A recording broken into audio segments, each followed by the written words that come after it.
नमस्कार, मी साटम. यंदाही मी मुंबईच्या राजाच्या रक्तदान शिबिराला आलोय. हे तुम्ही पाहू शकता मागे मंडप आहे. आता मी आतमध्ये रक्तदान करायला जाणार आहे. त्याआधी एक डोनर्स फॉर्म भरावा लागतो. तर हा फॉर्म भरत असताना यामध्ये क्वेश्चनर सुद्धा आहे की म्हणजे वेगवेगळे प्रश्न विचारले जातात डोनर्सचे. तर यामध्ये विचारलेलं असतं की 72 तासामध्ये तुम्ही दारू पियाला आहात का, किंवा तुम्हाला कुठलाही रोग किंवा डायबिटीज, ब्लड प्रेशर आहे का. पण याच प्रश्नोत्तरांमधला एक प्रश्न मला प्रकर्षाने जाणवला, म्हणून वाटलं तुमच्याबरोबर शेअर करावा. तर तुम्ही कधी डोनर्स फॉर्म फिल केलात ना, तर तुमच्या लक्षात येईल किंवा आता पुढे जर डोनेशन करणार असाल ना, तर तो पॉईंट तुम्ही प्रकर्षाने पाहतो, म्हणजे 1.6.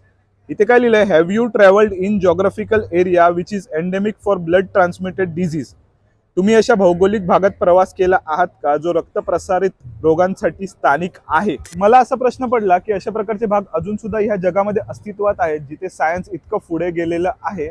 म्हणजे आता काही दिवसांनी माणूस मरेल का ह्याबद्दल सुद्धा प्रश्नचिन्ह निर्माण झालेला आहे. अशा प्रकारची आता गत निर्माण झालेली असताना अशा प्रकारचे भाग अजून जगात अस्तित्वात आहेत.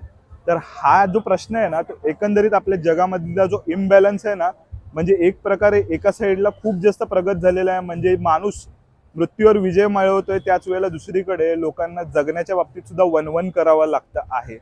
एकंदरीत ह्या भागांबद्दल थोडीशी मला कल्पना होती, पण एकंदरीत एआयनी जी गोष्ट दाखवली ना, ती खूप जास्त विदारक होती. आफ्रिकेमध्ये अशा प्रकारचे भाग आहेत जिथे आताही अनेक असे रोग आहेत जे खूप जास्त घातक आहेत. म्हणजे साधा मलेरिया जो आपल्या इथे काही दिवसांचा कोर्स केल्यानंतर बरा होतो, पण तिथे तो जीव घेतो.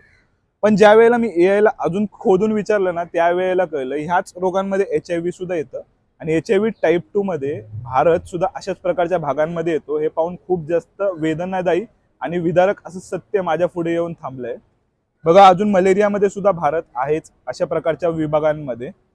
तर आता प्रश्नचिन्ह हा आहे की ह्या गोष्टींमधून आपण कधी बाहेर पडणार आहे त्याबद्दलचा, आणि आपल्या या जगाच्या प्रत्येक नागरिकाला एक सशक्त आणि निरोगी आयुष्य जगण्याची संधी मिळेल.